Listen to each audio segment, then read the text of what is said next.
தவிர்க்கப்படவில்லை. நீங்கள் சொல்வதெல்லாம் நான் ஒத்துக்கிறேன். நான் உங்களை குறை சொல்லவே இல்லை. உங்களை நாங்கள் பாராட்டுகின்றோம். உங்களுக்கு ரொம்ப பொறுமையாக எல்லாரையும் ஹேண்டில் பண்ணுறீங்க. அதை பற்றி நாங்கள் கவலைப்படல. நேரலை நாங்கள் செய்யவில்லை அப்படின்னு சொன்னாங்க. சட்டமன்ற வரலாற்றிலே முதன்முறையாக நேரலை செஞ்சது திராவிட மாடல் அரசு, எங்களுடைய தலைவர் அவர்கள் தான்.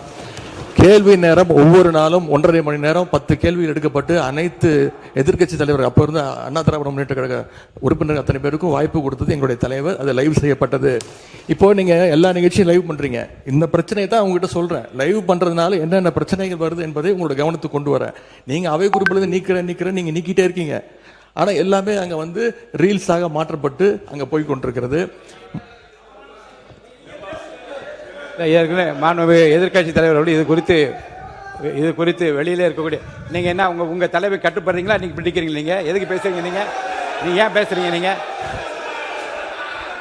மாண்புமிகு எதிர்கட்சி தலைவர் சொன்ன கருத்துக்கு ஏற்கனவே திராவிட முன்னேற்ற கழகத்தின் சார்பில் ஒரு மீடியா இங்கே நீக்கப்பட்டதை வைத்து அவர்கள் சித்திரம் வெளியிட்டுக் கொண்டிருக்கின்றார்கள். அதை பற்றி உரிமை குழுக்கு அனுப்ப வேண்டும் என்று ஒரு கடிதம் கூட நீங்கள் கொடுத்திருக்கின்றீர்கள். அப்படி நீக்கப்பட்ட பிரச்சனை குறித்து எந்தெந்த மீடியாவில் வந்திருக்கிறதோ நீங்கள் கவனத்துக்கு கொண்டு வாருங்கள். அவர் மீது உரிமை குழு நிச்சயமாக அனுப்பி நடக்க வேண்டும் இந்த அவையின் சார்பாக நான் தெரிவித்துக் கொள்கிறேன். அதன் பிறகு இந்த முதலமைச்சர் சொன்னது அந்த 3 ஃபைல்கள் இருக்கு. நான் எதுவும் சேலஞ்ச் எல்லாம் பண்ணல. நான் ஓப்பன் சேலஞ்சே பண்றேன். முதலமைச்சர் அவர்கள் தொடர்ந்து பார்க்கட்டும். யார் மீது நடவடிக்கை எடுக்க உண்மையாக குற்றச்சாட்டு ஆதாரத்தோடு இருந்தால் அவர் நடவடிக்கை எடுக்கட்டும். எனவே சினிமாவில் பஞ்ச் டைலாக் பேசுறதெல்லாம் இந்த சட்டமன்றத்தில் பேசல. நீங்க அப்படி பஞ்ச் டைலாக் இல்ல நீங்க இதுங்க நான் என்ன சொல்றேன், இது நீங்க பேரவைத் தலைவர் இல்ல மாண்பு பாருங்க கருத்து இல்ல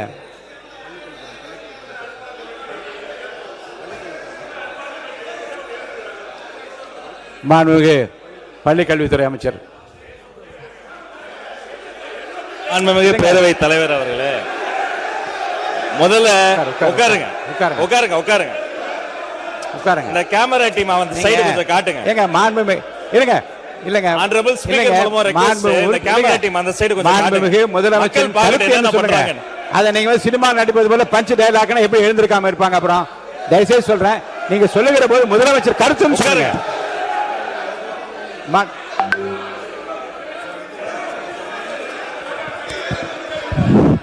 உட்காருங்க. நீங்க எங்க வரீங்க? நீங்க போங்க உள்ள இடத்துக்கு. நீங்க போங்க பதில். நீங்க போங்க முதல்ல. மாண்பு உறுப்பினர் கொஞ்சம் அமருங்க. எல்லாம் அமருங்க. இருங்க. நீங்க அமருங்க. எல்லாம் அமருங்க.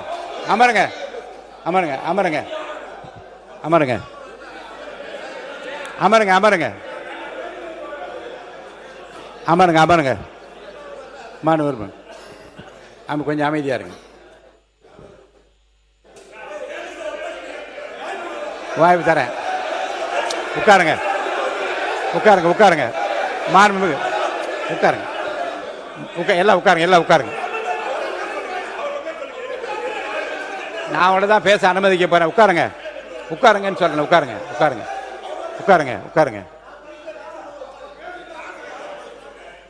முடிங்க. நீங்க பேசி முடிக்கட்டும். நீங்க பதில் சொல்லலாம். உங்களுக்கு அனுமதிக்கிறேன். உட்காருங்க. பேரவைத் தலைவர் வாயிலாக நான் கேட்டுக்கொள்வது, தயவு செய்து இந்த ஃபைல்ஸ் எல்லாம் சீக்கிரம் பிரிச்சு பாருங்க. ஏதாவது குற்றச்சாட்டு இருந்தா, அதில் ஆதாரம் இருந்தா, யாராக இருந்தாலும் அவர் மீது நடவடிக்கை எடுங்க. இந்த உருட்டல் மிரட்டலுக்கெல்லாம் திராவிட முன்னேற்ற கழக உறுப்பினர்கள் பயப்படுவதற்கான எங்களுக்கு தேவை கிடையாது. மாண்பு உறுப்பினர்கள் இந்த சினிமா போல பஞ்ச் டயலாக் என்பதெல்லாம் அவைக்குழு நீக்கப்படுகிறது. கருத்துக்கு பள்ளிக்கூடத்து அமைச்சர் பதில் சொல்லலாம். இப்போ மாண்புமிகு பேரவைத் தலைவர் அவர்களே, தமிழ்நாடு சட்டமன்றத்தில் நடக்கக்கூடியதெல்லாம் மக்களுக்கு தெரியணும். என்னென்ன யார் தொகுதி சார்ந்த பிரச்சனைகள் கேட்கறாங்க, அதுக்கு பதில் சொல்லணும் தான் நேரலை தரும். நான் உங்க மூலமா ஒரு கோரிக்கை வைக்கிறேன். முதல் கோரிக்கை என்னன்னா, நம்மளுடைய கேமரா டீம் இந்த எதிர்க்கட்சி வரிசை தொடர்ச்சியா அப்படி கமெண்ட் அடிக்கிறது, உரிமையில பேசுறது, லாஸ்ட் பெஞ்ச்ல இருந்தா டாக்டர் குடுகுடுன்னு ஏஞ்சி இங்க நடுவில் ஓடி வர்றது, இதையும் சேர்த்து ஸ்பிளிட் ஸ்கிரீன்ல காட்டுங்க. இரண்டாவது, மதிப்பிற்குரிய எதிர்க்கட்சி தலைவர் அவர்கள் பேசுகிற போது லைவ் பத்தி சொன்னார். உண்மைதான், அவங்க நேரலையை கடந்த ஆட்சியில மதிப்பிற்குரிய முன்னாள் முதல்வர் அண்ணா மு.க. ஸ்டாலின் ஆட்சியில அதை தொடர்ந்தாங்க. ஆனா ஒரு நேரலை என்பது வெறும் ஆளுங்கட்சிக்கு சாதகமா இல்லாம முதல் முறை ஆட்சி நேரலை மட்டுமல்ல, முழுமையான நேரலை என்பது வெற்றி தலைவருடைய ஆட்சியில தான் தொடர்ந்து கொடுத்துக்கிட்டு இருக்கோம். மதிப்பிற்குரிய பேரவைத் தலைவர் அவர்கள் நெற்றிக்கண் திறப்பினும் குற்றம் குற்றமேனு நடுநிலையோடு ஒரு கட்சி இரு கட்சி இல்லாமல் அனைத்து கட்சி உறுப்பினர்களினுடைய குரலும் இந்த குரலற்றவர்களின் குரலாக இருக்கக்கூடிய அனைத்து கட்சிகளினுடைய குரலும் பதிவாக வேண்டும் என்பதற்காக தான் சிறப்பாக செயல்பட்டு இருக்கீங்க. அதுல ஏதோ ஆளுங்கட்சி பேசுவதை மட்டும் நீங்க அதிகமாக அவை குறிப்பிலிருந்து நீக்கிறது போல ஒரு தோற்றத்தை, ஒரு தோற்ற மயக்கத்தை நம்ம உருவாக்கிட கூடாது. யாரு எந்த கட்சியை சார்ந்தவர்கள் மரபு மீறி எந்த வார்த்தை சொன்னாலும் நீக்கக்கூடிய நடுநிலையான சபாநாயகர் இந்த மாமன்றத்துக்கு கிடைத்திருக்கிறது என்பதை நான் சுட்டிக்காட்டுகிறேன். இன்னொரு விஷயத்தை நினைவு கூற விரும்புறேன். மதிப்பிற்குரிய பேரவைத் தலைவர் சேம்பர்ல ஒரு முறை ஒரு முக்கியமான கேள்வி வந்தது. நாங்க அதை கேட்டு அதிர்ச்சி அடைஞ்சோம். என்னன்னா, கடந்த 2 ஆண்டு காலமாக இந்த நேரலைய அரசுக்கு சொந்தமான ஆல் இந்தியா ரேடியோவிலே கொடுக்காம நிறுத்தி வைத்ததாகவும் நீங்க கொடுப்பீங்களான்னு மதிப்பிற்குரிய பேரவைத் தலைவர் கிட்ட நான் இருக்கும்போது கேட்டாங்க. இதை குறித்து கலந்து ஆலோசித்து தொலைக்காட்சி மட்டும் கிடையாது, வானொலியிலையும் நேரலை போட்டு குக்கிராமத்தில் இருக்கவங்கள கேட்கட்டும் முடிவெடுத்த சபாநாயகர் நீங்க. இந்த நேரத்தில் அதற்காக உங்களுக்கு நான் நன்றியும் சொல்லிக்கிறேன். அதன் பிறகு எங்களுடைய மாண்புமிகு தமிழ்நாடு முதலமைச்சர் எப்போதும் எதுவாக இருந்தாலும் ஒரு சின்ன செய்தி, அது ஒரு விஷயம் வந்தா கூட பள்ளிக்கல்வித்துறை சார்பாக உடனே தொலைபேசியில் அழைத்து அது குறித்து கடுமையான நடவடிக்கை எடுக்க சொல்லுவார். இந்த மாமன்றத்தில் ஆல்ரெடி அந்த ஃபைல்ஸ் இருக்கிறதே ஒரு சுட்டி காமிச்சார். அந்த இஷ்யூவே நான் தான் ஏஞ்சி சொன்ன, அவர் ஆதாரத்தை எடுத்துட போறாரு அப்படின்னு.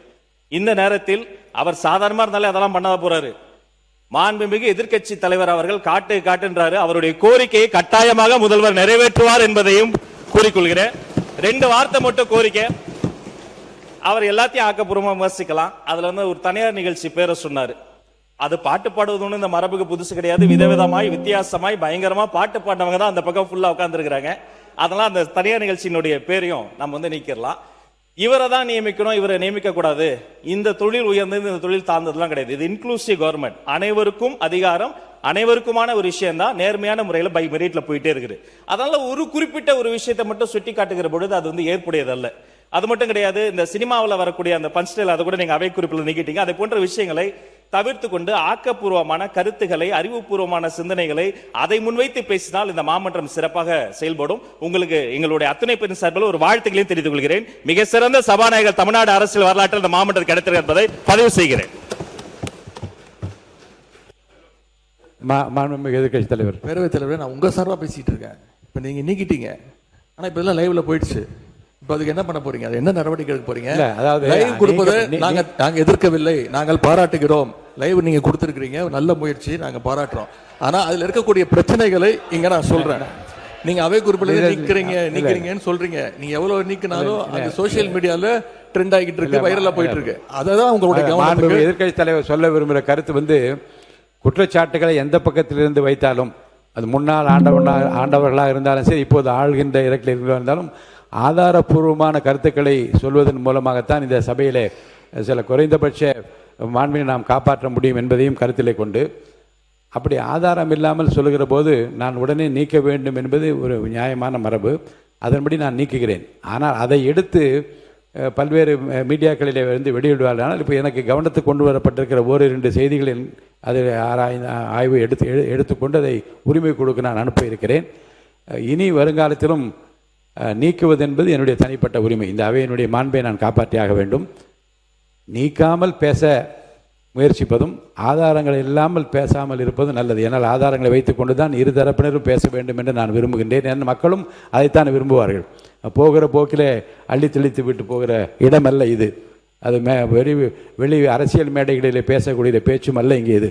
இங்கே பேசுகிற போது நம்முடைய அவனுடைய கண்ணியத்தையும் காப்பாற்ற வேண்டும். இந்த தமிழ்நாட்டு மக்கள் எதை நம்பி இந்த பொறுப்பை நம்ம ஒப்படைத்து இங்கே அனுப்பியிருக்கின்றார்களோ அவருடைய எதிர்பார்ப்பை நிறைவேற்றுகிற விதத்தில் நம்முடைய பேச்சு அமைய வேண்டும். அந்த வகையில் எதிர்காலத்தில் நீங்கள் சொன்னது போல எல்லா பேச்சுக்களையும் நீக்குவது என்பது என்னுடைய நோக்கம் அல்ல. ஆனால் அவைக்கு உதவாத, மக்களுக்கு பயன் தராத, நம்முடைய பண்பாட்டிற்கு உதவாத, இந்த அவருடைய மாண்பை குறைக்கக்கூடிய எந்த விஷயங்களாக இருந்தாலும் அதை நிச்சயமாக நான் அவை குறிப்பிலிருந்து நீக்குவேன். பேசுகிற போது அந்த கண்ணியத்தை அனைத்து உறுப்பினரும் காப்பாற்ற வேண்டும் என்று நான் உங்களை அன்போடு கேட்டுக்கொண்டு, 4 மானிய கோரிக்கைகள் மேலே இருக்கிறது, 2 மணிக்குள்ளாக முடிக்க வேண்டும் என்று சொல்லியிருக்கின்றீர்கள். இந்த விஷயத்தை இப்போது பேசிய இப்போது பேசிய கருத்தை இப்போ வேண்டாம். இப்போ இல்லை, இப்போ பேசின மாண்பு எதிர்க்கட்சி தலைவர் பேசின பேச்சை ஒட்டி நீங்கள் பேசுவதாக இருந்தால் அனுமதி இல்லை. வேறு எதாக இருந்தால் நீங்கள் சொல்லுங்கள். வேறு அது தரேன். அது இல்லை மானிய கோரிக்கை நடக்கிற போது நான் வாய்ப்பு தர போகிறேன். இதே மாதிரி நேற்று செய்ததை போலவே மானிய கோரிக்கை நடக்கிற போது அது குறித்து பேச வாய்ப்பு தரேன். பாமகவுக்கு நிறைய வாய்ப்பு கொடுத்து எல்லோரும் பார்த்து கொண்டிருக்கிறார்கள். நிறைய வாய்ப்பு. மாண்புமிகு உறுப்பினர் முனைவர் சௌமியா அன்புமணி அவருடைய பேச்சு வந்து இங்கே எந்த அளவில் அமைந்திருக்கிறது அவையில் இருக்க எல்லாருக்கும் தெரியும். நிறைய வாய்ப்பு கொடுத்தாகிவிட்டது மாண்புமிகு முன்னாள் முதலமைச்சர் ஓ பன்னீர்செல்வம் அவர்கள். தரேன் பேரவைத் தலைவர் அவர்களே, கண்டிப்பா தரேன். மாண்புமிகு தரேங்க, மானிய கோரிக்கை வரும்போது தரேன். மாண்புமிகு பேரவைத் தலைவர், நான் ஒரு சின்ன கருத்தை மட்டும் உங்களுக்கு பதிய வைக்கிறேன். நீங்கள் தலைவர் காலத்திலிருந்து முத்தமிழறிஞர் காலத்தில் அம்மாவுடைய காலம் வரை நீங்கள் இந்த மாவட்ட சட்டமன்றத்தில் இருந்திருக்கு. இதுக்கென்று தனி விதி இருக்கிறது, மரபு இருக்கிறது. எல்ஓபி அவர்களுக்குரிய மரியாதையை இந்த அவை கண்டிப்பாக நீங்கள் தர வேண்டும். அவர் எல்ஓபி என்பவர் அமைச்சர் அளவுக்கு எந்த அளவுக்கு கேபினெட்டில் அவருக்கு ஒரு மரியாதை இருக்கோ அந்த அளவுக்கு எல்ஓபி அவர்களுக்கு மரியாதை இருக்கிறது. எல்ஓபி நீங்கள் அழைக்கிறீர்கள், அவர் பேசிக்கொண்டு இருக்கிறார். சடார்னு பொதுப்பணித்துறை அமைச்சர் எதிர்த்து உள்ள கூப்பிடுறார், உங்கள்கிட்ட அனுமதி கேட்கல. இதெல்லாம் எந்த விதத்தில் நியாயம் சொல்லுங்க. அதோடு மட்டும் இல்லாமல் போன வாரத்துக்கு முந்தின வாரம் நீங்கள் அழைத்து விட்டீர்கள், எந்திரிக்கிறார். பேச ஆரம்பிக்கிறதுக்கு முன்னால் இன்னொருத்தரை அழைக்கிறீர்கள். இது மாதிரி 4 முறை அவர் எந்திரிச்சு உட்கார்றார். இது எந்த விதத்தில் நியாயம் மட்டும் நான் கேட்கிறேன். மாண்புமிகு உறுப்பினர் வந்து சொன்னதுக்கு ஒரு கருத்து நான் சொல்லுகிறேன். மாண்புமிகு முதலமைச்சர் அவர்களை பற்றி பேசுகிற போது மந்திரி சபை என்பது ஒரு கூட்டு முயற்சி. அங்கே இருக்கக்கூடிய எந்த அமைச்சராவது இருந்து மாண்புமிகு முதலமைச்சருக்காக பேச வேண்டும். அப்படி பேசாவிட்டு அங்கே அமர்ந்திருப்பில் அர்த்தம் இல்லாமல் போயிடும். இருங்க இப்போ நீங்கள் எப்படி உங்களுக்கு எப்படி இந்த வாய்ப்பு அளித்திருக்குன்னு அதே போன்று தான் அவர்களுக்கு அந்த வாய்ப்பு அன்றைக்கு அளிக்கப்பட்டது. சொல்கிறது நான் புரிஞ்சுக்கிட்டேன். நீங்கள் சொன்னது இல்லை, நான் கவனத்தில் வச்சுக்கிறேன். நீங்கள் சொன்ன கருத்தை நான் கவனத்தில் எடுத்துக்கொள்கிறேன். இப்போ 2-3 உறுப்பினர்களை பற்றி நான் சொல்லிவிடுகிறேன். மாண்பு உறுப்பினர் வசந்தம் கார்த்திகேயன், மாண்பு உறுப்பினர் மதார் பத்ருதீன் மதுரை, அதே போன்று மாண்பு உறுப்பினர் டாக்டர் முத்துராஜா, தயவு செய்து வெளி மேடையில் இருப்பது போல் உங்கள் இருக்கையை விட்டுக்கொண்டு கையை உயர்த்தி கொண்டு இங்கே ஓடி வருவதை நான் அனுமதிக்க முடியாது. அதை உங்களுக்கு எச்சரிப்பாக சொல்கிறேன். நீங்கள் மட்டுமல்ல, மாண்புமிகு எதிர்க்கட்சி தலைவர் பேசுகிற போதே அந்த குறுக்கீடு உங்களிடமிருந்து தான் வருகிறது. நான் பார்த்து அதான் சொன்னேன், அவர் பேசுவது நீங்களே எழுந்திருக்கலாமா என்று கேட்டேன். இருக்கையை விட்டு இனி முன்னோக்கி யார் கையை உயர்த்தி கொண்டு ஓடி வந்தாலும் அது எந்த தரப்பில் வந்தால் நிச்சயமாக நடவடிக்கை எடுப்பேன் என்பதை நான் எச்சரிக்கையாக சொல்ல விரும்புகின்றேன். 2026-27 ஆண்டுக்கான மானிய கோரிக்கை என்பது விவாதம் வாக்கெடுப்பு. மானிய கோரிக்கை 53 சிறப்பு திட்ட செயலாக்கத்துறை மாண்புமிகு இந்து சமயம் மற்றும் அறநிலையத்துறை அமைச்சர் அவர்கள். மாண்புமிகு பேரவைத் தலைவர் அவர்களே, சிறப்பு திட்ட செயலாக்கத்துறை பற்றிய மானிய கோரிக்கை எண் 53 கீழ் வருவாய் கணக்கில் ரூபாய் 17,140 கோடியே 55,14,000 மற்றும் மூலதன கணக்கில் ரூபாய் 10 கோடியே 6,000 ஆகியவற்றுக்கு மேற்படாத தொகைகள் அரசுக்கு வழங்கப்பட வேண்டும் என்று கோருகிறேன். மாண்புமிகு பேரவைத் தலைவர் அவர்களே, வெட்டு தீர்மானங்கள் மொழிதல். மாண்பு உறுப்பினர் பி.கே. சேகர்பாபு அவர்கள், மாண்பு உறுப்பினர் டாக்டர் வை முத்துராஜா அவர்கள், மாண்பு உறுப்பினர் ஐ.பி. செந்தில்குமார் அவர்கள், மாண்பு உறுப்பினர் ஏவா வேலு அவர்கள், மாண்பு உறுப்பினர் ஆர். வைத்தியலிங்கம் அவர்கள், மாண்பு உறுப்பினர் இரா. ஜெயராமகிருஷ்ணன் அவர்கள், மாண்பு உறுப்பினர் மு. திராவிடமணி அவர்கள், மாண்பு உறுப்பினர் காதர் பாஷா முத்துராமலிங்கம் அவர்கள், மாண்பு உறுப்பினர் ஜி.வி. மார்கண்டியன் அவர்கள், மாண்பு உறுப்பினர் ஜி.வி. எம்.எச். ஜவஹர்லா அவர்கள், மாண்பு உறுப்பினர் ஆ. குட்டியன்கள் சுதாகர், மாண்பு உறுப்பினர் சி.வே. கணேசன் அவர்கள், மாண்பு உறுப்பினர் கலை கதிரவன் அவர்கள், மாண்பு உறுப்பினர் இ. ராஜா அவர்கள், மாண்பு உறுப்பினர் ஆசஸ் வில்வநாதன் அவர்கள், மாண்பு உறுப்பினர் கருணாநிதி அவர்கள், மாண்பு முனைவர் கணேஷ்குமார் அவர்கள், மாண்பு உறுப்பினர் சிவகுமார் அவர்கள், மாண்பு உறுப்பினர் நத்தமீரா விஸ்வநாதன் அவர்கள், மாண்பு உறுப்பினர் அருண்மொழி தேவன் அவர்கள், மாண்பு உறுப்பினர் O.S. மணியன் அவர்கள், மாண்பு உறுப்பினர் அக்ரி எஸ். கிருஷ்ணமூர்த்தி அவர்கள், மாண்பு உறுப்பினர் டி. ராமச்சந்திரன் அவர்கள், மாண்பு உறுப்பினர் க. மாரிமுத்து அவர்கள், மாண்பு உறுப்பினர் எஸ். ஆஸ்டின் அவர்கள், மாண்பு உறுப்பினர் திமு ராஜேந்திரன் அவர்கள், மாண்பு உறுப்பினர் எஸ். அம்பேத்குமார் அவர்கள், மாண்பு உறுப்பினர் எஸ். சுகுமார் அவர்கள் இருக்கையில் இல்லை, மாண்பு உறுப்பினர் கோ. ஹரி அவர்கள், மாண்பு உறுப்பினர் முனைவர் திருமதி சௌமியா அன்புமணி அவர்கள், மாண்பு உறுப்பினர் ச. வெற்றிவேல் அவர்கள், மாண்பு உறுப்பினர் சு. பழனிசாமி அவர்கள், மாண்புமிகு எரிசக்தி மற்றும் சட்டத்துறை அமைச்சர் அவர்கள். மானிய கோரிக்கை எண் 3 நீதி நிர்வாகம்.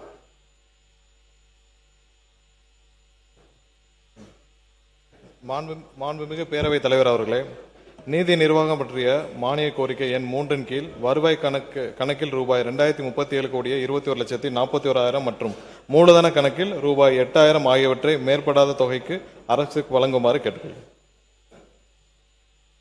வெட்டு தீர்மானம் மொழிதல். மாண்பு உறுப்பினர் பி. கே. சேகர்பாபு அவர்கள், மாண்பு உறுப்பினர் வை. முத்துராஜா அவர்கள், மாண்பு உறுப்பினர் ஐ.பி. செந்தில்குமார் அவர்கள், மாண்பு உறுப்பினர் ஏவா வேலு அவர்கள், மாண்புறுப்பினர் ஆர் வைத்தியலிங்கம் அவர்கள், மாண்புறுப்பினர் இரா ஜெயராமகிருஷ்ணன் அவர்கள், மாண்புறுப்பினர் காதர் பாஷா முத்துராமலிங்கம் அவர்கள், மாண்புறுப்பினர் ஜி வி மார்கண்டேயன் அவர்கள், மாண்புறுப்பினர் முனைவர் எம் எஸ் ஜவஹர்லா அவர்கள், மாண்புறுப்பினர் ஆ குட்டி என்கிற சுதாகர் அவர்கள், மாண்புறுப்பினர் டாக்டர் கலை கதிரன் அவர்கள், மாண்புறுப்பினர் இ ராஜா அவர்கள், மாண்புறுப்பினர் ஆசை வில்வநாதன் அவர்கள், மாண்புறுப்பினர் கா கருணாநிதி அவர்கள், மாண்புறுப்பினர் முனைவர் கணேஷ்குமார் அவர்கள், மாண்புறுப்பினர் சா சிவகுமார் அவர்கள், மாண்புறுப்பினர் நத்தம் இரா விஸ்வநாதன் அவர்கள், மாண்புறுப்பினர் OS மணியன் அவர்கள், மாண்புறுப்பினர் வே சம்பத்குமார் அவர்கள், மாண்புறுப்பினர் அக்ரி SS கிருஷ்ணமூர்த்தி அவர்கள், மாண்புறுப்பினர் டி ராமச்சந்திரன் அவர்கள், மாண்புறுப்பினர் கா வைத்தியலிங்கம் அவர்கள், மாண்புறுப்பினர் முனைவர் பால் மனோஜ் பாண்டியன் அவர்கள், மாண்புறுப்பினர் எஸ் ஆஸ்டின் அவர்கள், மாண்புறுப்பினர் திமு ராஜேந்திரன் அவர்கள், மாண்புறுப்பினர் ரா இளங்கோ அவர்கள், மாண்புறுப்பினர் ஆர் காமராஜ் அவர்கள், மாண்புறுப்பினர் எஸ் அம்பேத்குமார் அவர்கள், மாண்புறுப்பினர் SM சுகுமார் அவர்கள் இருக்கையில் இல்லை, மாண்புறுப்பினர் ரா இளங்கோ அவர்கள் இருக்கையில் இல்லை, மாண்புறுப்பினர் கோ ஹரி அவர்கள், முனைவர் உறுப்பினர் திருமதி சௌமியா அன்பணி அவர்கள், மாண்புறுப்பினர் சூரியனூர் ஆ சந்திரன் அவர்கள், மாண்புறுப்பினர் கார்த்திகேயன் அவர்கள், மாண்புறுப்பினர் திருமதி லீமா ரோஸ் மார்டின் அவர்கள்,